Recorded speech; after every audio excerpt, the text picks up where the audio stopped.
Taong 2019 ay pinakilala ng Yamaha ang nooy concept bike pa lamang na E01 sa Tokyo Motor Show.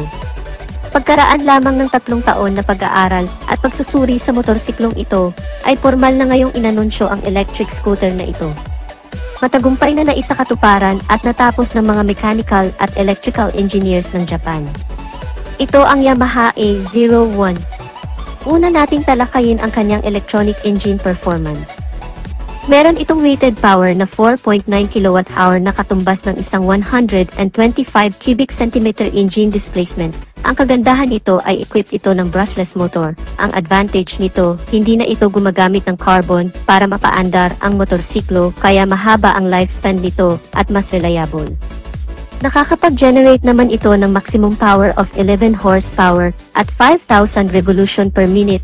At nakakapag-provide naman ito ng maximum torque na 30 Nm of peak torque at 1,500 revolution per minute. Dito ay kapansin-pansin ang sobrang lakas ng hatak ng scooter na to.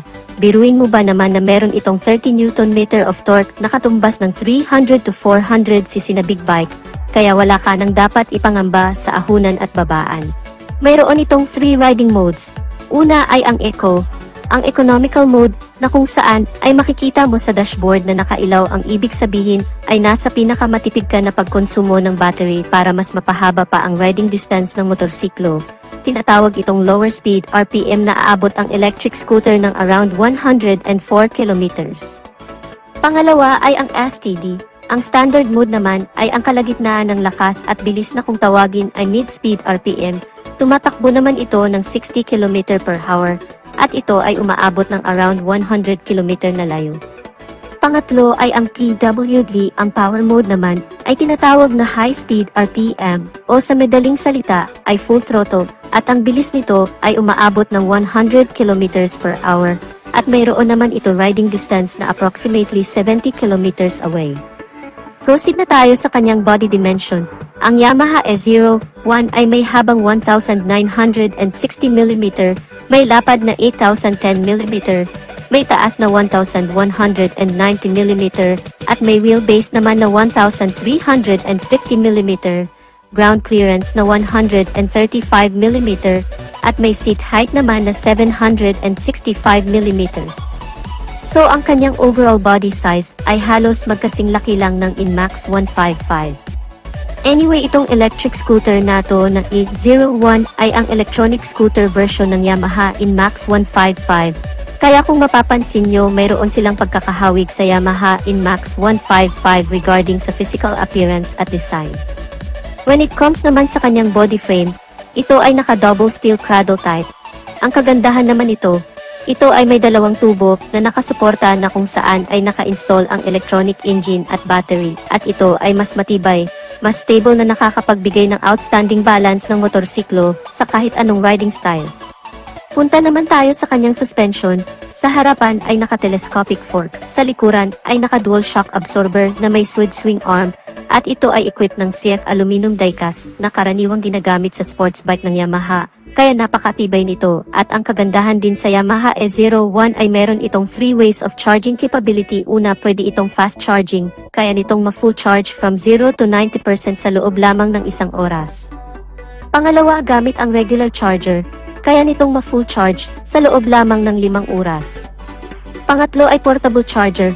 Ang kagandahan naman nito, kapag may pupuntahan ka, ay pwede mo itong dalhin kahit saan dahil ito ang magsisilbing power bank ng motorsiklo, at ang operating time naman gamit ang portable charger ay mas mahaba bago ito ma-full charge dahil umaabot ito ng 14 hours bago tuluyang ma-full ang battery. Mapunta naman tayo sa braking system. May 230 mm hydraulic single piston single disc sa harapan, 200 mm hydraulic single piston single disc naman sa likuran. At ang kagandahan pa nito ay equipped with dual channel ABS anti-lock braking system na nagbibigay ng smooth braking system, at tinitiyak nito ang kaligtasan ng rider kahit sa biglaang preno. Bukod pa dyan ay equipped with Y-Connect version 2, at ito ay gumagamit ng 3G LTE Wi-Fi access bilang koneksyon, at ito ay direktang kokonekta sa Yamaha server para sa on-time monitoring ng Yamaha Corporation para sa kalagayan ng electric scooter. Ito naman ang makikita ng rider kapag nakakonect sa Wi-Fi gamit ang mobile phone gaya ng sumusunod. last parking location, driving distance, electronic engine damage notification, battery status ng electric scooter at remaining charging time ng battery at marami pang iba.